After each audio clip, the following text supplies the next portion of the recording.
متابعي الكرة مع عادل على اليوتيوب والفيسبوك. السلام عليكم ورحمة الله وبركاته. لو لسه ما اشتركتش في قناتنا على اليوتيوب بسرعة اشترك في القناة وفعل زر الجرس عشان يوصلك كل اشعارات حلقاتنا الجديدة. ولو لسه ما تابعتناش على قناتنا على الفيسبوك بسرعة اشترك وتابع القناة وفعل زر الجرس عشان يوصلك كل اشعاراتنا الجديدة بالحلقات الجديدة.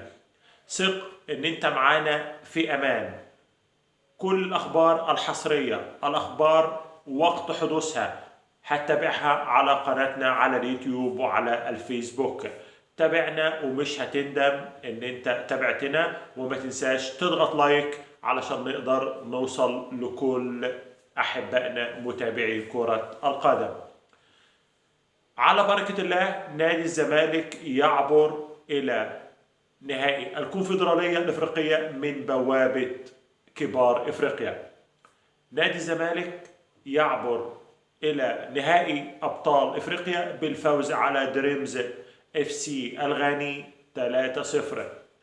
زي ما قلت لحضراتكم، قوة فريق دريمز خارج أرضه ضعيف جدا على أرضه. لعب مباراة قوية أمام نادي الزمالك في القاهرة، ولكن نشوة الفرحة اللي كانت عند نادي الزمالك بالفوز على النادي الأهلي في مباراة الدوري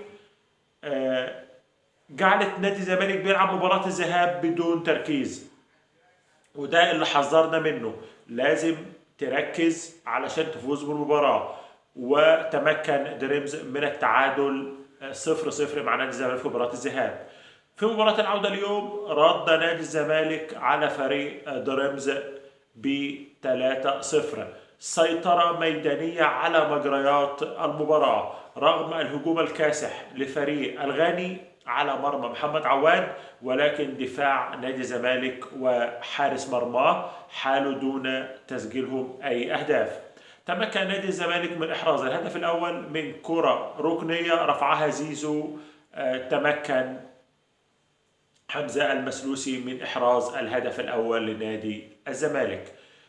دانت السيطرة لنادي الزمالك على مجريات الأمور. أضاع لاعبيه العديد من الفرص إلى أن تمكن سامسون أكينيولا من إحراز الهدف الثاني لنادي الزمالك من سيطرة على الكرة ولعب الكرة في الزاوية البعيدة على شمال حارس مرمى الفريق الغاني محرزا الهدف الثاني لنادي الزمالك.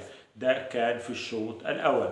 في الشوط الثاني ضغط هجومي لنادي الدريمز الغاني على نادي الزمالك. تمكن نادي الزمالك من إحراز الهدف الثالث من هجمة مرتدة. أحرز الهدف لاعب نادي الزمالك جناح نادي الزمالك المنتقل من إنبي إلى نادي الزمالك. تمكن من إحراز الهدف الثالث لنادي الزمالك. بصراحة اسمه غايب عني، ولكن هدف جميل جدا. استلم الكرة، انفرد بالمرمى، سيطر على الكرة، وضع الكرة في الزاوية الشمال لحارس الفريق الغاني. ليتمكن النادي الزمالك من الفوز 3-0 والصعود إلى نهائي الكونفدرالية. طبعا نادي الزمالك فاز آخر مرة بالكونفدرالية في 2016، وطبعا كان صعد لنهائي القرن في دوري أبطال إفريقيا أمام النادي الأهلي 2020، ولكن تمكن النادي الأهلي من الفوز. مبروك لنادي الزمالك. والنادي الزمالك على موعد مع لقاء في النهائي أمام أحد فرق المغرب أو أحد فرق الجزائر. إن شاء الله بالتوفيق لنادي الزمالك وبالتوفيق للنادي الأهلي في نهائي دوري أبطال إفريقيا ليفوز بالبطولتين ويلتقيا مع بعض في كأس سوبر، تكرارا لكأس السوبر اللي حدث قبل كده في سنة 94 بجنوب أفريقيا ما بين الأهلي والزمالك، اللي تمكن فيه نادي الزمالك من الفوز على النادي الأهلي 1-0 والفوز بالبطولة.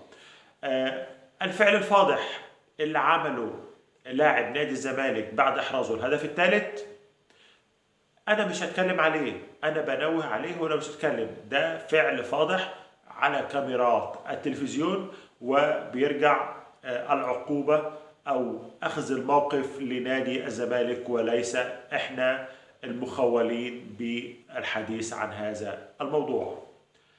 ده كان تحليل لمباراة نادي الزمالك، المباراة القوية اللي فاز فيها 3-0.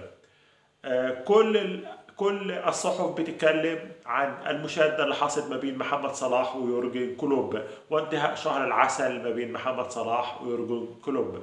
يورجن كلوب سوف يرحل بنهاية الموسم عن نادي ليفربول، وتدني سبب المشكلة اللي حصلت تدني مستوى ليفربول وسوء النتائج اللي هو متعود عليها كل سنة بتبقى في نهاية السيزون.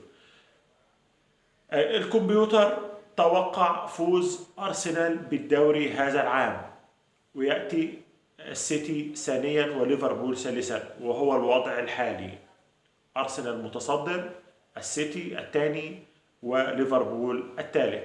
الكمبيوتر توقع أن أرسنال يفوز ببطولة الدوري هذا العام برصيد 85 نقطة، السيتي 84 نقطة، ويأتي ثالثا ليفربول. لنهاية هذا الموسم الكروي سوف ينتهي بعد أسبوعين في إنجلترا، وإن شاء الله هنعرف مين اللي هيفوز بالبطولة. على قدم وساق ودون راحة، النادي الأهلي يستعد لمباراة الإسماعيلي يوم الأربعاء القادم 1 مايو. بالتوفيق إن شاء الله للنادي الأهلي، لأن المباراة دي مهمة جدا للنادي الأهلي ليعيد نفسه على الطريق الصحيح في الدوري. النادي الأهلي أو الأساتذة كرة الطائرة في النادي الأهلي رجال فازوا النهاردة على نادي الزمالك 3-1، وفازوا بكأس مصر. كأس مصر عاد إلى أحضان النادي الأهلي بعد غياب 3 سنوات. هذا الموسم موسم طائرة النادي الأهلي. النادي الأهلي لكرة الطائرة بيستحوذ على كل البطولات اللي بيشارك فيها، 4 بطولات للكرة الطائرة هذا الموسم. فاز في بداية الموسم بكأس السوبر على حساب نادي الزمالك. فاز ببطولة أفريقيا على الفريق الذي أطاح بنادي الزمالك خارج البطولة. فاز بالدوري العام مباراتين على نادي الزمالك ذهاب وعودة، والنهاردة فاز بكأس مصر أيضا على حساب نادي الزمالك. مبروك لأساتذة الكرة الطائرة رجال بالنادي الأهلي، وبالتوفيق في البطولات القادمة إن شاء الله. ما تنساش تدعمنا بلايك وشير ومتابعة لقناتنا على اليوتيوب والفيسبوك علشان نقدر نوصل لأكبر عدد من السادة المشاهدين. والسلام عليكم ورحمة الله وبركاته.